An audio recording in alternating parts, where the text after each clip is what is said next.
नमस्कार प्यारे साथियों, हम पढ़ रहे हैं कक्षा 10 का नया सिलेबस नई किताब के अनुसार 2024 और 25 के अनुसार। तो प्यारे साथियों, हम पढ़ रहे हैं चैप्टर नंबर 3 दो रेखिक वाले समीकरण, दो चर वाले रेखिक समीकरण, जिसके अंदर हमने क्वेश्चन नंबर 1, क्वेश्चन नंबर 2 और क्वेश्चन नंबर 3 को बिल्कुल अच्छे से सॉल्यूशन कर लिया है और इसकी बेसिक पार्ट को जान लिया। आज हम करने वाले हैं इसकी क्वेश्चन नंबर 4 को। बड़ा ही मज़ा आने वाला है और बड़े ही आनंद के साथ हम इस क्वेश्चन को करने वाले हैं। आपसे वादा करता हूं आपको एक एक चीज़ समझाते हुए चलूँगा, आपको बिल्कुल भी रटने नहीं दूंगा। अगर आपको बिल्कुल भी मैथ नहीं आती तो भी आपको घबराने की बिल्कुल भी आवश्यकता नहीं है साथियों। आपको यहाँ पे बिल्कुल जीरो लेवल से लेकर हाई लेवल तक लेकर जाया जाएगा। आप लास्ट में आपको खुद ब खुद पता चल जाएगा कि आप भी मैथ को समझ सकते हैं। तो चलिए स्टार्ट करते हैं साथियों आज का क्वेश्चन।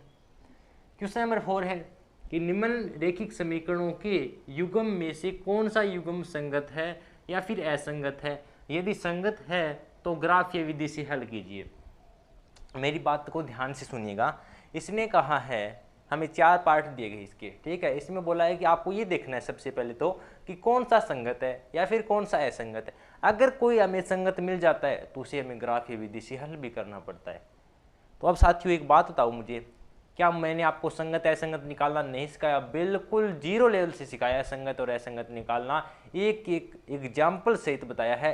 इसीलिए तो कहता हूं कि पहले वाला वीडियो देखा हुआ होना चाहिए, ठीक है। और आपको ग्राफी विधि से हल करना भी सिखाया हुआ। अब हम दोनों का एक साथ मिलान करेंगे और फिर इस क्वेश्चन को समझेंगे। सबसे पहले हम ये चेक करेंगे कि ये संगत है या फिर असंगत है। सबसे पहले हम करते हैं पार्ट नंबर फर्स्ट को। तो चलिए देखिए क्या है पार्ट नंबर फर्स्ट। वापस लिख लेता हूँ, x प्लस वाई बराबर 5, ठीक है। और दूसरी समीकरण क्या है, 2x प्लस वाई माइनस का 6। ये माइनस का है, ये प्लस का 5 है, इसे भी इधर लेके आओ। फिर प्लस का 5 इधर आएगा तो माइनस का 5, क्योंकि मैंने आपको कल बताया था समीकरण किसके रूप की होनी चाहिए, ax प्लस बी वाई, यानी समीकरण इस रूप होनी चाहिए, ax plus B Y plus C बराबर 0 के रूप में की होनी चाहिए। तो यही किया। ये देखो यहाँ पे तो माइनस सॉरी ये समीकरण लिख दी, ये है इसकी, ठीक है। चलो कोई नहीं। देखो फिर मैंने क्या किया, ये प्लस का 5 इधर लेके गया तो माइनस हो गया और बराबर में 0।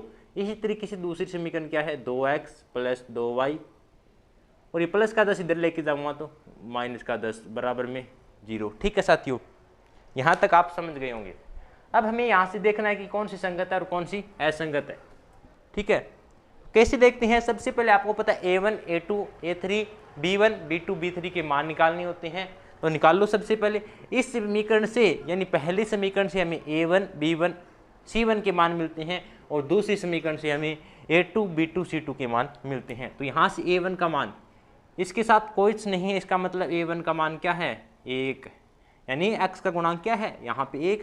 अगर कुछ भी नहीं होता है वहाँ पे 1 अवश्य होता है, याद रखना। b1 का मान, y का मान कितना है, y का गुणांक क्या 1, और c1 का मान कितना है, c1 का तो मान माइनस का 5 है, ठीक है साथियों। देखो c1 का मान माइनस का 5, इस समीकरण का काम हो गया। अब इससे क्या निकालते हैं, a2 कितना है, x का गुणांक 2, b2। देखिए मैंने सब निकालना पहले वाली वीडियो में सिखा दिया है, इसलिए तो कह रहा हूँ आपसे बार बार कि आपका पहला वीडियो देखा हुआ होना चाहिए। अब यहाँ से a1 बटे a2 b1 बटे b2 c1 बटे c2 निकाल दो। a1 बटे a2 यानी 1 बटे 2 बराबर 1 बटे 2 बराबर माइनस का 5 बटे 10। देखो माइनस से माइनस कट गया, यानी इसको रब कर दो ना, और 5 एकम 5, 5 दूनी 10, कितना आया 1 बटे 2। यानी यहाँ भी 1 बटे 2 है, यहाँ भी 1 बटे 2 है, यहाँ भी 1 बटे 2 है। यानी कहने का मतलब साथियों एक बात आप कि a1 बटे a2 बराबर है b1 बटे b2 के और बराबर है c1 बटे c2 के। अब मुझे आप एक प्यारी सी बात बता दीजिए, जब आपके पास a1 बटे a2 b1 बटे b2 c1 बटे c2 तीनों बराबर हो तो वहाँ पे कौन सी रेखा होती है, क्या उसका हल संगत होता है या फिर असंगत होता है। मैंने बिल्कुल डिटेल से बताया आपको साथियों इसके बारे में। चलिए मैं ही बता देता हूँ। जब हमारे पास तीनों ही क्या हो, a1 बटे a2 b1 बटे b2 c1 बटे c2, तो वहाँ पे हमारी कौन सी रेखा होती है, संपाती रेखा होती है। याद रखना, अगर रेखा पूछे तो संपाती, और हमसे हल पूछा ये संगत है। अगर तीनों इक्वल है तो वहाँ पे इसका हल संगत होगा क्योंकि संपाती रेखा होगी और संपाती रेखा पर अनेक हल होते हैं। बिल्कुल बारीक से समझाया था साथियों मैंने इसको, ठीक है। पहले वाला देख लेना, आपको 100% गारंटी देता हूं, आपको समझ में आ जाएगा, ठीक है। यानी यहाँ पे कौन सी रेखा होगी, संपाती, और इसका हल क्या होगा, संगत। तो हम कह देंगे अगर ये इसके बराबर है तो हल क्या होगा, संगत, ठीक है। हल क्या होगा, संगत होगा।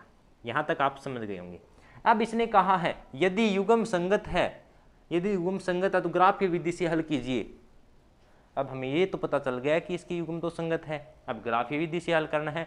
तो ग्राफीय विधि से हल करने के लिए आपको पता है 2 समीकरण दी गई है, दोनों समीकरण से 3 मान निकालने हैं एक्स और वाई के।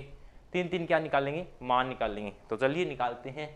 सबसे पहले यही है समीकरण, इस समीकरण को उठाते हैं, ठीक है। इस समीकरण को x minus X plus Y minus 5 बराबर 0। एक्स यहीं रखता हूं मैं, ये माइनस का 5 इधर जाएगा तो प्लस का 5, और ये प्लस का वाई इधर जाएगा तो माइनस का वाई। यहाँ तक आपको समझ में आ गया ना साथियों। कैसे किया मैंने, देखो मुझे एक समीकरण को इस रूप में प्रदान करना है कि x को एक साइड रखूंगा और बाकी जितनी भी टर्म है उसको इस साइड लेके जाऊंगा। ऐसा क्यों करता हूं मैं, इसलिए करता हूं क्योंकि मुझे यहाँ पे y के अलग अलग मान रख के रखूंगा, रख कर देखूंगा, y के अलग अलग मान रखूंगा तो x के अलग अलग मान मिलेंगे। मेरा तो उद्देश्य यही है साथियों, ठीक है, और आपका भी उद्देश्य यही होना चाहिए।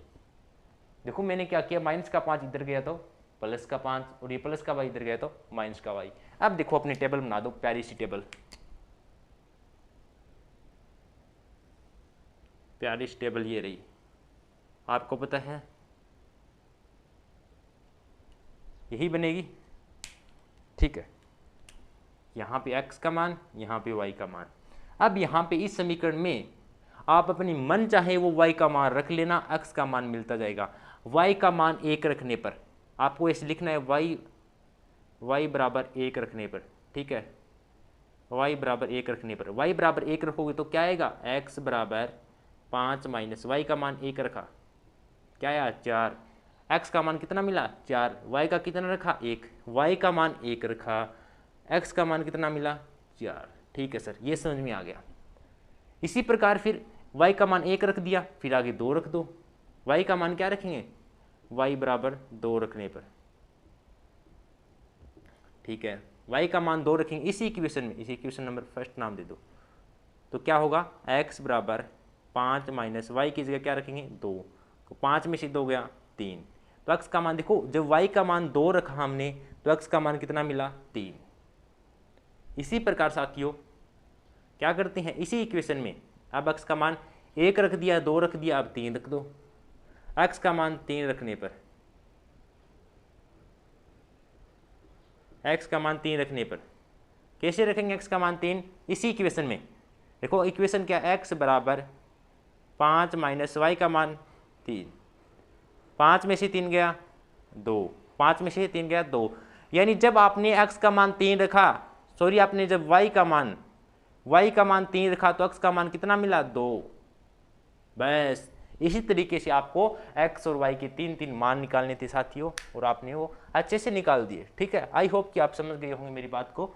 अब देखो ये टेबल आ गई ना आपके सामने, अब आपको क्या करना है, इसी प्रकार इस सेकंड इक्वेशन से भी आपको x और y के 3 मान निकालने हैं। देखो मेरे पास थोड़ी जगह कम है, इसके लिए मैं रफ करूँगा, आपको कॉपी में रफ नहीं करना, आपको पूरा का पूरा करके दिखाना है, ठीक है। इसे अब क्या करना है आपको, उसके बाद आपको सेकंड इक्वेशन लेनी है।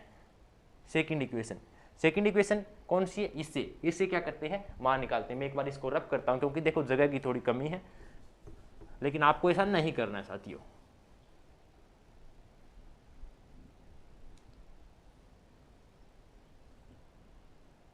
देखो सेकंड इक्वेशन यही है, देखो 2x प्लस 2y माइनस 10, तो ये एक देखो यहीं हल करता हूँ, इसे इक्वेशन नंबर सेकंड नाम दे देता हूँ। देखो ये माइनस का 10 है, इधर जाएगा तो प्लस का 10, देखो चलो करते हैं फिर, 2x प्लस 2y माइनस का 10 बराबर में 0, ये माइनस का 10 इधर जाएगा तो प्लस का 10, और ये प्लस का 2y है, इसे भी इधर भेज दो, माइनस का 2y, यहाँ पे क्या बचेगा 2x। देखो मैंने क्या किया, मैंने क्या किया साथियों, ये माइनस का 10 था, बराबर की इधर भेजा तो प्लस का 10, ये प्लस का 2y था, बराबर की इधर भेजा तो माइनस का 2y, यहाँ पे 2x था, ये 2 गुणा में है, इधर आएगा तो 2 भाग में। बस आपको इस इक्वेशन को इस तरीके से बनाना है कि आप पास सिर्फ इस साइड एक अक्स ही बचे, क्योंकि जब भी आप इस इक्वेशन में y का मान रखेंगे तो आपको अक्स का मान मिलेगा। आपको रटना तो बिल्कुल भी नहीं है कि सर आपने ऐसे कर दिया, माइनस को इधर भेज दिया, प्लस को इधर कर दिया, नहीं। आपका गोल तो सिर्फ इतना होना चाहिए कि x को दूसरी तरफ सिर्फ x अकेला बचना चाहिए, ताकि हमारी मान अच्छे से निकल पाए। ठीक है, तो देखिए x बराबर 10 - 2y/2 आ गया। अब क्या करते हैं, अब इसकी सेकंड इक्वेशन बना दो, क्योंकि देखो सेकंड समीकरण की सेकंड भी टेबल भी तो बनेगी। ठीक है, बना दो सर। आपको पता है यहाँ पे x का मान आएगा, यहाँ पे y का मान आएगा। इस इक्वेशन में इसे इक्वेशन नंबर 3 नाम दे दो। इक्वेशन नंबर 3 में y का अलग अलग मान रखेंगे, x का अलग अलग मान मिलेगा। देखो सबसे पहले y बराबर 1 रखने पर, y बराबर 1 रखने पर, y का मान 1 रखते हैं तो इस इक्वेशन में देखो x बराबर 10 - 2 गुणा y की जगह 1 रख दिया बटे 2, 2 एकम 2, 10 में से 2 गया 8, और 8 में 2 का भाग दिया, कितना आता है 4, 8/2 4, यानी x का मान कितना मिला 4। जब हमने y का मान 1 रखा तो x का मान 4 मिला। फिर इसी प्रकार y का मान हमने 1 रख दिया तो अब y का मान 2 रखो, 2 रखो। जब y का मान 2 रखने पर, देखो मैं डायरेक्ट हल कर रहा हूँ, x बराबर समीकरण क्या है 10 - 2 गुणा 2/2। देखो मैंने इस बार y की जगह 2 रख दिया, ठीक है। तो देखो 10 2 दूनी 4/2, 10 में से 4 गया 6/2, 6 में 2 का भाग दिया 3, कितना आया y का मान 3। जब 2 रखा आपने y का मान, सॉरी y का मान आपने 2 रखा तो x का मान कितना मिला आपके पास 3 मिला साथियों। ठीक है, कितना मिला x का मान 3 मिला। इस तरीके से आपको करना है, ठीक है। फिर आपको क्या करना है, फिर वापिस देखो, अब देखो वापिस क्या करना है, 1 मान रख दिया, 2 रख दिया, तो अब y बराबर 3 रखने पर ऐसे लिखना आपको, ठीक है। अब y बराबर 3 रखने पर तो इक्वेशन क्या है, यही है, x बराबर 10 - 2 गुणा y की जगह 3/2, 10 2 तिया 6/2, 10 में से 6 गया 4/2, 4 में 2 का भाग देंगे तो क्या आएगा 2। देखो साथियों मैंने क्या किया, ये 10 था, 10 माइनस था, -2 गुणा y की जगह क्या रखा मैंने इस बार 3, y की जगह अगर मैंने 3 रखा तो मुझे x का मान कितना मिला 2। इस प्रकार मैंने x और y के 3 अलग अलग मान निकाल लिए साथियों। क्या कर दिए, x और y के अलग अलग 3 मान निकाल दिए। आई होप कि आपको यहाँ तक समझ में आ गया होगा साथियों, ठीक है, यहाँ तक आपको समझ में आ गया होगा, ठीक है। इस प्रकार आपको x और y यानी 2 इक्वेशन लेनी थी, एक इक्वेशन फर्स्ट, एक इक्वेशन सेकंड। इस इक्वेशन से हमने क्या किया, 3 x और y के 3 मान निकाले, फिर सेकंड इक्वेशन से x और y के 3 मान निकाले। अब हमें क्या करना है, इसे ग्राफ के निरूपण में दर्शाना है, ठीक है। देखो मैंने संगत और असंगत निकालना भी सिखाया था, ऐसे x और y के मान निकालना भी सिखा दिया आपको, और ग्राफ के निरूपण में दर्शाना भी सिखा दिया। देखो सेम पीछे वाला ही कर रहे हैं, अगर आपने पीछे से अच्छे समझा हुआ है ना तो आपको इसमें कोई तकलीफ नहीं होगी, ठीक है। अब देखो मैं ग्राफ के निरूपण पे चलता हूँ, तो इसको एक बार रब करते हैं, ठीक है। ये आपको ऐसे नहीं करना है, पूरा क्वेश्चन करना है, ठीक है, क्योंकि अब ग्राफ बनाएंगे तो इतनी जगह तो है नहीं।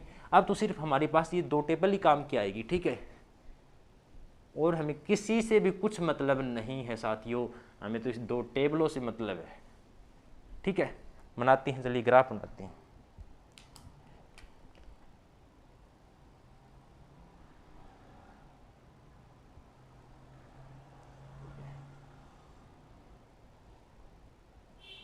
आप जानते हैं अच्छी तरीके से साथियों, ये आपकी एक्स एक्स होता है, ये प्लस में एक्स एक्स, ये माइनस में एक्स एक्स, ये प्लस में वाई एक्स, और ये माइनस वाई एक्स। ये हम जानते हैं, मैंने हर बार आपको बताया ऐसे ही। ये आपका माइनस का वाई एक्स होता है, ये प्लस का, यानी इसे कहते हैं मूल बिंदु। इससे ऊपर तो प्लस के वाई होंगे, इससे आगे प्लस के एक्स एक्स होते हैं, ये माइनस के एक्स एक्स होते हैं, ये माइनस के वाई एक्स एक्स होते हैं। अब देखो बना लो ऐसे, 1 2 3 4 5 6 7 8, देखो 1 2 3 4 5 6 7, ठीक है। इसी प्रकार फिर -1, -2, -3, -4। देखो हमें माइनस में तो कोई वैल्यू आई नहीं है, तो माइनस का तो लिखे इतना थोड़ा सा अच्छा लगता है, लिखो तो ठीक है, वरना कोई बात नहीं है। यहाँ भी -1, -2, -3, -4, -5, ठीक है साथियों। ये हमने ग्राफ बना लिया। अब हमें क्या करना है, इसके अंदर जो अपने जो टेबल के मान आए हैं उनको दर्शाना है। इस ग्राफ में क्या करना है, जो टेबल के मान आए हैं उनको हमें दर्शाना है। कैसे दर्शाएंगे, सबसे पहले फर्स्ट इक्वेशन की टेबल ये है, सेकंड इक्वेशन की टेबल ये है, ठीक है। सबसे पहले ये कहता है x y यानी 4,1, यानी देखो x का मान कितना है 4, यानी तो ये x है और x का मान +4 है, तो इस +4 के ऊपर चलेंगे, यानी +x वाली रेखा पे चलेंगे। तो x का मान 4 है, जहाँ भी x का मान 4 आए x वाली रेखा पर वहाँ पे रुक जाना, ये है। और y का मान कितना है 1, तो पहले हम x के ऊपर 4 चले, फिर y पर कितना चलना है 1। देखो y, ये ऊपर वाली रेखा तो y होती है, तो ऊपर कितना चलना है, यहाँ जब भी आपको ऊपर चलते रहना है और जैसे ही आपको 1 आए उसके सीध में जाके रुक जाना है, यानी इस बिंदु को हम क्या कहते हैं 4,1। ऐसे करना होता है साथियों। देखो x अक्ष पे 4 चले, y पर 1 चले, तो 4 इसे बोलते हैं, यही है हमारा 4,1, ठीक है। फिर 3,2, यानी x अक्ष पर आपको 3 चलना है और y पर आपको 2 चलना है। तो x अक्ष पे मैंने 3 चला, ये x अक्ष रेखा ही तो है, 1 2 3 चला, और फिर y पर 2 चलना है। y पर कितना चलना, 1 2, देखो 1 2 3 x पर, और जैसे चला, जैसे ही 2 आया वहाँ पे आके मैंने क्या किया, रुक गया, इसे कहते हैं 3,2, ठीक है साथियों। फिर चलना है आपको 2,3, यानी x पे आपको 2 चलना है, 1,2, और y पे आपको 3, यानी आपको इसके सीध में आके रुक जाना है। देखो मैंने 1 2, x पे कितना चला 2, चलता गया, जैसे ही y 3 आया वहाँ पे जाके रुक गया, इसे कहते हैं 2,3। अब हमें 3 निर्देशांक मिल गए, इनको आपस में क्या कर दो, मिला दो, और जो ये रेखा बनी है वो रेखा किस टेबल से आई है, इस टेबल से आई है, और ये टेबल कौन सी इक्वेशन की है, ये फर्स्ट इक्वेशन की है। तो इसके ऊपर ऐसे लिख दिया करो x + y = 5, ठीक है। आई होप कि आप निर्देशांक तो दर्शाने सीख गए होंगे साथियों, ठीक है। इसी प्रकार हम दूसरी टेबल से भी मान निकालते हैं, ठीक है। क्या करते हैं, दूसरी टेबल से भी मान दर्शाते हैं। 4,1 सेम ही है 4,1, ठीक है। देखो ये भी क्या आ रहा है 4,1, तो क्या करूँगा 4,1 ये रहा, ठीक है। फिर क्या है 3,2, यानी x पे 3 चलना है, ये रहा 3,2 तो पहले ही दर्शा रखा है, ठीक है। फिर 2,3, x पे 2 चलना है 3, यानी यही सेम इस रेखा पर आएंगे, यही निर्देशांक इस सेम यही रेखा के निर्देशांक ये होंगे, क्योंकि दोनों टेबलों के मान हमारे एक जैसे आए हैं, तो हम कह देंगे साथियों कि यही रेखा तो x + y = 5 की होगी और यही रेखा 2x + 2y = 10 की होगी। इसी के ऊपर लिखना चाहिए, तो आप लाल इससे ब्लैक पेन से लिख दिया, तो इसे आप लिख दो 2x + 2y = 10।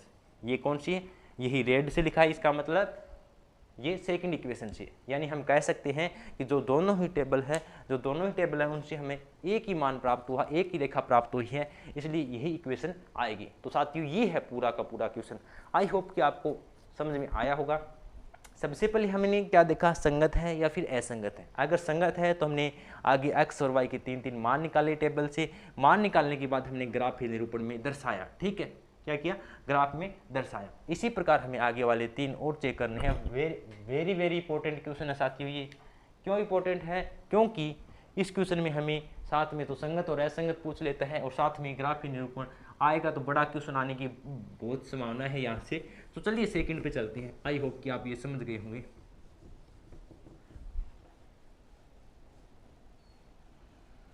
अब देखिए सेकंड देखते हैं कि संगत है या फिर असंगत। देखिए सेकंड क्या है,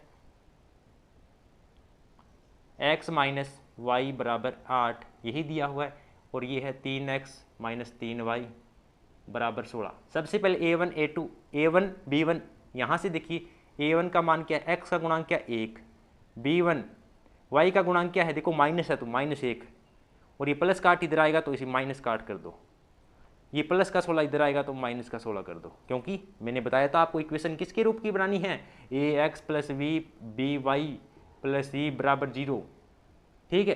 और बराबर जीरो के इधर आ रहा है, बराबर जीरो इधर आ रहा है ना, तो इसके रूप की इक्वेशन है ना, ठीक है। ए बराबर 1, बी बराबर b1 बराबर -1, c1 बराबर -8। इसी प्रकार यहाँ से क्या करते हैं, अब सेकंड इक्वेशन से a2 का मान निकालो। a2 का मान x का गुणांक 3, b2 का गुणांक -3 और c2 का गुणांक, c2 क्या है -16। आई होप कि आप मेरी बात को समझ गए होंगे यहाँ तक, ठीक है। यहाँ तक आप मेरी बात को अच्छे से समझ गए होंगे।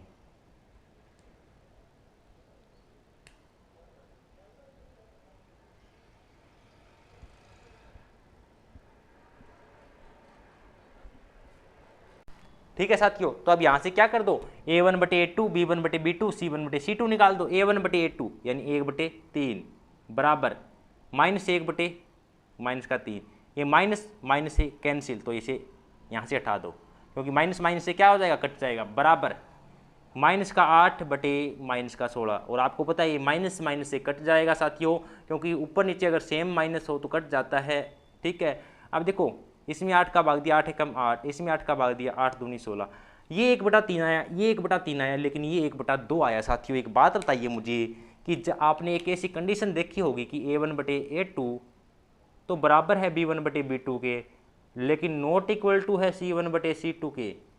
वहाँ पे कौन सी रेखा होती है, तो आपने याद होगा कि वहाँ पे तो सिर्फ समांतर रेखा होती है, और समांतर रेखा का कोई हल नहीं होता है।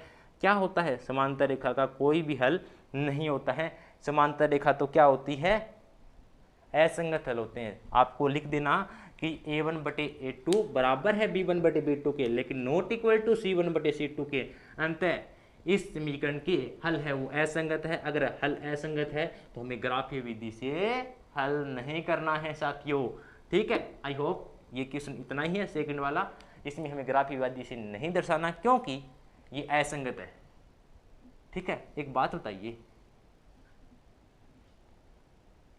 देखो ये असंगत आ गया, इसी में हमने ज़्यादा छेड़खानी नहीं करनी पड़ी ना, नहीं करनी पड़ी। एक पीछे वाला संगत आया, हमें कितना बड़ा क्वेश्चन करना पड़ा।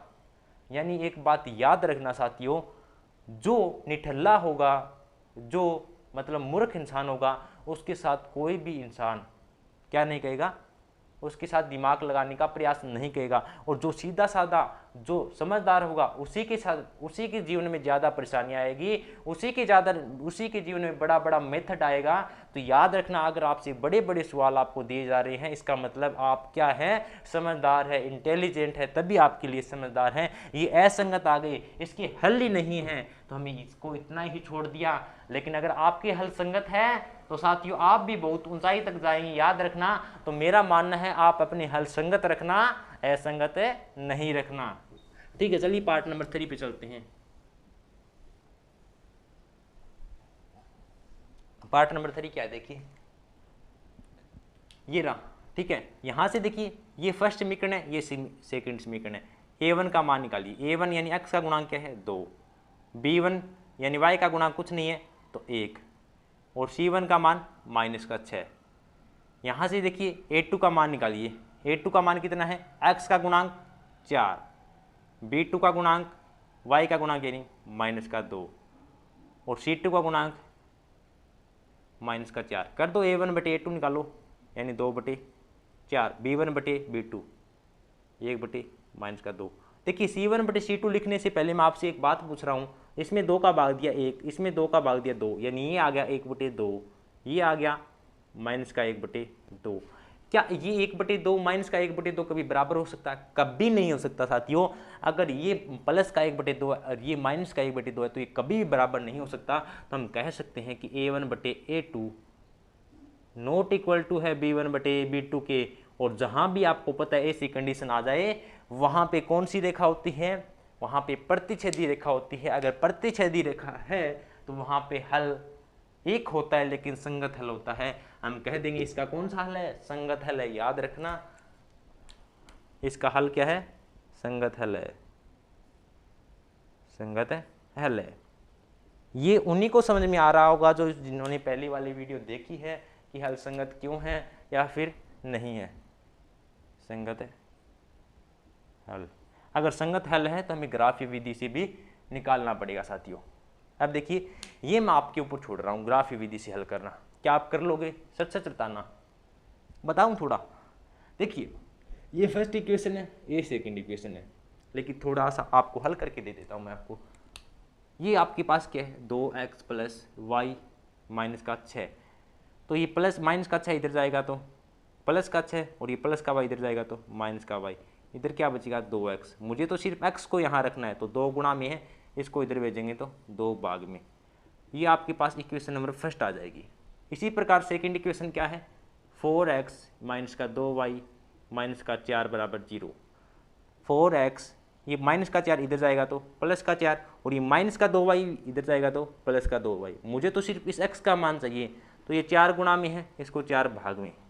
ये आपके पास सेकंड इक्वेशन आ जाएगी। आपको क्या करना है, अब मेरी बात ध्यान से सुनिए। अब आपको यहाँ पे इक्वेशन नंबर फर्स्ट और equation number second, equation number first में पहले y के अलग अलग मान रखने हैं। जैसे कि मैं कहूँ कि आप y की जगह पहले क्या रखेंगे 1 रखेंगे, 1 रखेंगे, 6 में से 1 गया 5, 5 में 2 का भाग नहीं जाता, तो आप क्या रखेंगे y का मान 2, 6 में से 2 गया 4, 4 में 2 का भाग देंगे 2, इन x का मान 2 रखा तो y का मान 4। ठीक है, ऐसे ऐसे y के अलग अलग मान रखने हैं, x का अलग अलग मान मिलेगा। इसी प्रकार इस इक्वेशन में y के अलग अलग मान रखने हैं और x का अलग अलग मान मिलेगा। ये आप जब तक खुद नहीं करेंगे ना साथियों, तब तक आपको समझ में नहीं आएगा। अगर मैं इस क्वेश्चन को करा भी दूं एक बार के लिए, आप खुश भी हो जाएंगे कि सर हाँ आपने सारे करा दिए। लेकिन याद रखना, जब तक आपने खुद प्रैक्टिस स्टार्ट नहीं की तब तक आप कहीं भी नहीं जा सकते। क्योंकि अगर सारे के सारे क्वेश्चन देखकर अगर आप परीक्षा में अव्वल लेके आते हैं तो विद्यार्थियों ने इन क्लासों को कितनी ही बार लगा लिया होगा, उनसे नहीं बनते। जब आप खुद प्रैक्टिस करोगे ना तब भी आपसे सवाल बनेंगे। ठीक है, तो आपको क्या करना है यहाँ से x और y, और आपको कमेंट बॉक्स में इसका जरूर जवाब देना है कि x का ये मान आ रहा है और y का ये मान। ठीक है, आई होप कि आप मेरी इस बात को ध्यान में रखेंगे और आप कमेंट बॉक्स में इसका जवाब जरूर देंगे कि सर x और y के ये मान आ रहे हैं। आई होप आप इतना काम अवश्य करेंगे। ठीक है, इसी प्रकार इसका पार्ट नंबर 4 करते हैं। पार्ट नंबर 4 क्या है देखिए, ये ग्राफीय विधि से पूरा हल करना है। ठीक है, पार्ट नंबर 4 ये रहा। ठीक है, यहां से देखो ये फर्स्ट इक्वेशन है, ये सेकंड इक्वेशन है। यहां से a1 का मान निकालिए। a1 का मान क्या है x का गुणांक 2, b1 y का गुणांक क्या है माइनस का 2, c1 का गुणांक माइनस का 2। इफ अब देखिए a1 आ गया, b1 आ गया, c1। अब सेकंड इक्वेशन चलिए, यहां से a2 आएगा, b2 आएगा, c2।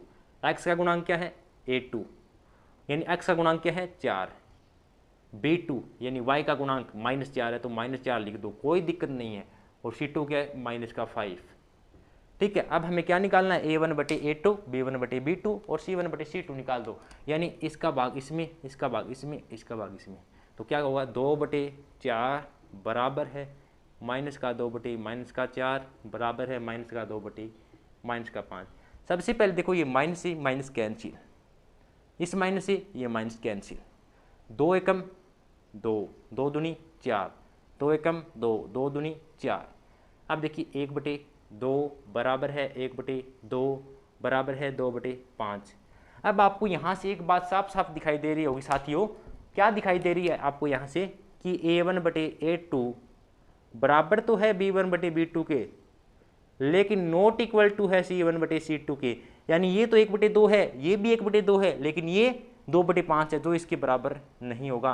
तो हम यहाँ से क्या कह सकते हैं कि अगर a1 बटे a2 बराबर है b1 बटे b2, नॉट इक्वल टू है c1 बटे c2, तो वहाँ पे कौन सी रेखा होगी समांतर रेखा। अगर रेखा पूछता तो समांतर रेखा। और आपको पता है कि जब समांतर रेखा होती है, समांतर रेखा ये होती है आपस में कभी नहीं मिलती, आपस में कभी नहीं मिलती तो उनका कोई हल नहीं होता, कोई हल नहीं होता। तो वहाँ पे कौन से हल होते हैं असंगत हल होगा, असंगत हल होगा। और असंगत हल है तो हमें इसे आगे ग्राफीय विधि से हल नहीं करना है।